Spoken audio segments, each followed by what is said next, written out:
नमस्ते, स्वागत करती हूँ अपने YouTube चैनल पे। आप सभी का एक बहुत ही प्यारा कजरी गीत। तो फ्रेंड, किसके किसके सर में जुआ पड़ा बताइएगा, और कजरी गीत सुनाने जा रहे हैं। कैसे लगेगा कमेंट में जरूर बताना।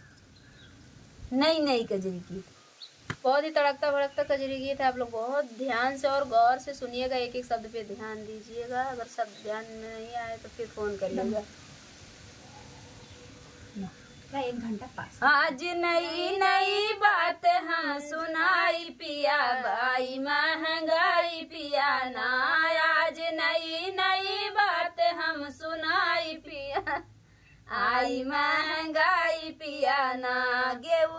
गेहूँ चावल के महंगाई बजड़ी हमसे ना खवाई। गेहूँ चावल के महंगाई बजड़ी हमसे ना खवाई। जो नरी कूचत की हो, जो नरी कूचत की छुटेला रोआई पिया, आई महंगाई पिया ना।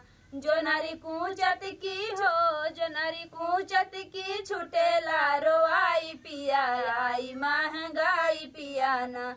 आज नई बात हम सुनाई पिया, आई महंगाई पिया ना।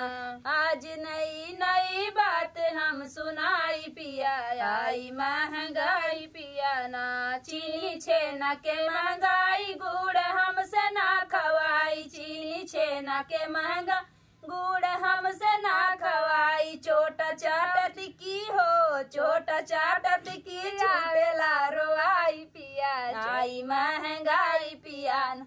चोटा चाटत की हो, मेला पटाई पिया, आई आवेला रोआई पिया ना। आज नई बात हम सुनाई पिया, आई महंगाई पिया ना। आज नई बात हम सुनाई पिया, आई महंगाई पिया ना। जींस टॉप के महंगाई सूट हमसे न पहिराई। जींस टॉप के महंगाई सूट हमसे न पहिराई। साड़ी पहिनत की हो, साड़ी पहिनत की छुटेला रोआई पिया, आई महंगाई पिया ना। साड़ी पहिरत की छुटेला रोआई पिया, आई महंगाई पिया ना।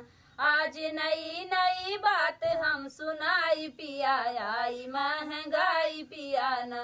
आज नई बात हम सुनाई पिया, आई महंगाई पिया ना। फ्रेंड, गीत कैसा लगा कमेंट बॉक्स में बताइएगा।